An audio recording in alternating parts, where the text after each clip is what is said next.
Right guys, welcome back to my channel. So let's just take off the drone. So yeah, I'm flying the drone today. It's the Parrot Bebop, and you know, I've left the Phantom at home because, to be honest with you, the thing is with the Phantom is that it can be a little bit too noisy, and it can basically attract quite a bit of attention.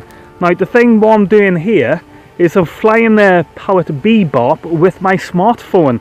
Yes, you heard that correctly. These photographs and video is being captured directly from my smartphone, and I am controlling the Parrot Bebop from my smartphone at exactly the same time. Now I've got to keep a line of sight on the Parrot Bebop because, again, the smartphone is my monitor and it's also my control stick, so my flight stick. So let's just head down here. Again, you know, with the Parrot, with the, what do you call it, the DJI Phantom 3, it can be so noisy. I mean, yeah, we can see we've got cello effect here with the Parrot Bebop, but again, you got to remember that this is such a light drone. Now I lost a little bit of signal there. What I want to do is I just want to maneuver around here to the side. Yeah, I can see my Parrot Bebop again, so bring it around here. There we go.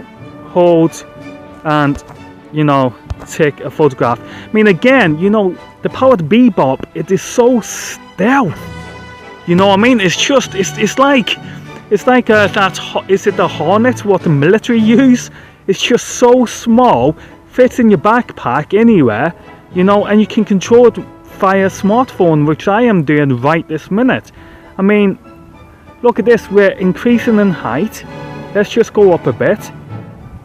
And, oh, as you can see, lost a little bit of signal there. Turn around. Look, I can see all around myself. Also guys, you'll remember, I've only recently got this drone back thanks to a bloke called Peter up in Disley. And oh, that's a nice photo there. Oh, let me just come back here. So yeah, anyway, Peter, you know, he was nice enough to give me my drone back after he had found it. And in the last 5 months since I've now had this drone, I've actually learnt quite a few things, and that is that Parrot is being very, very busy with regards to what the Parrot Bebop can do. I mean, for instance, now it has got bank turns. Let me show you this. So if I fly forward and then move around here, look at this way that turns in the sky. That is absolutely stunning. Parrot, I am well chuffed with what you guys have achieved.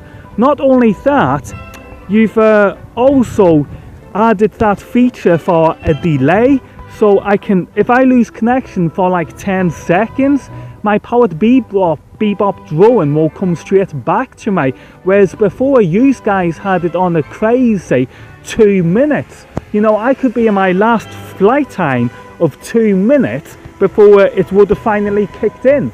But now you guys have given me the option to, you know, increase the time for it. Now,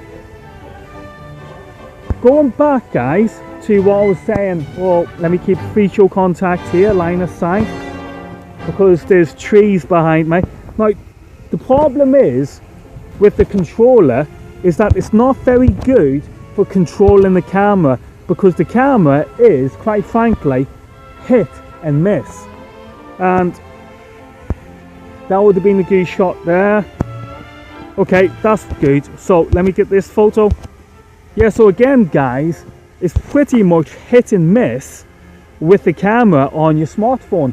But let me just turn around and see if I can get me on the camera so you can see myself. Yeah, you can see me down here, right? Look, I'm waving at you.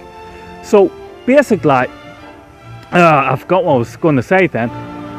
So yeah, basically what it is, the Parrot Bebop, you're using it as a controller from your smartphone. And you know, what can you expect? You can't have it all, can you? But the Parrot Bebop, that's what I wanted to say. The Parrot Bebop is just one awesome little drone for guys to start learning how to fly with. You know, I'm currently on 50%. Let me fly down here. Yeah, the Parrot Bebop is just great, you know, for beginners. It handles well. It's, you know, responsive, definitely with the Sky controller. Again, it's hit and miss, you know, camera-wise with the mobile phone controller. But as you can see, I am making these videos here, and, you know, I am getting some pretty darn decent photographs from the camera. And again, the best of it is, guys, this is all stealth. Now, just let me kill that. This is one of the things Parrot could improve on, or exposure values. Do you see the way it's very bright? So if I come down here, hit that, it looks better now. But again, it's very awkward, Parrot, having to go into these controls, you know, into this settings, this menu setting and all, in order to change it. Because you've got to remember, we're still concentrating on flying this drone. And, you know, again, moving this mode I'm in, look, let me show you this quickly, lads. Okay, so what we have, we can fly the Parrot Bebop like this. So this basically controls our camera. But it's like I said to you, this is hit and miss, you know. You can just bypass them. It moves too fast, in my honest opinion. And then, you know, we can go in and we can choose the normal mode and we get this. But I actually prefer to fly it in this mode. Remember, this only, there we go. This is only relevance to flying your Parrot Bebop via your smartphone. If you've got the Sky controller, then their menu options there are irrelevant. But, oh, look at the way that, I just wish you guys could actually see the way this is handling in the Sky. It's absolutely stunning. 36%. But yeah, when you've got the Sky controller, obviously you've got a lot more control as what you would have with a smartphone. But you know, if you're coming into the hobby for the very first time, guys, and you're looking for a drone to start practicing with, then I highly recommend to you guys the Parrot Bebop. Remember, I lost mine for 5 months, and it had been sat in a field for 5 months, exposed to the British weather, and look, it's still flying. Thanks to Peter, I got my drone back, and as you can see, I'm out here today, 5 months, 1 week later, taking photographs with it and recording videos for you guys on YouTube. Right, people, I'm going to bring the Parrot Bebop into land now because I want to go home, get a cup of coffee, and I've only got 25% battery left. And that's one thing I've noticed with my Parrot Bebop in general.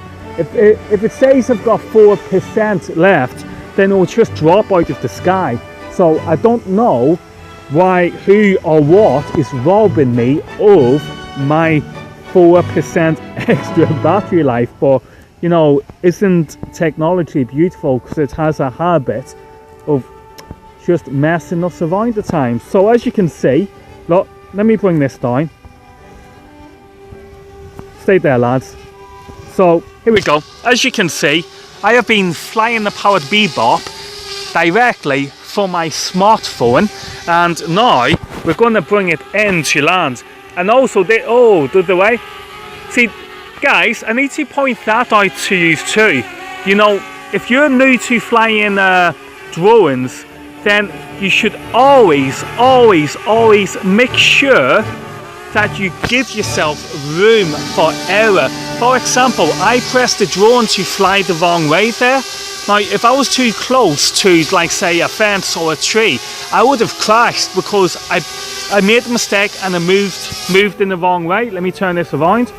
I made a mistake and I moved the drone in the wrong way. So always, when you take off and when you come into land, and basically when you navigate and, you know, below tree levels and stuff like that, always make sure you give yourself room to correct your mistakes. If not, you could find yourself without a drone, or your drone could be smashed beyond on recognition. Anyway, I'm going to land and go home and get myself a cup of coffee, so let's land.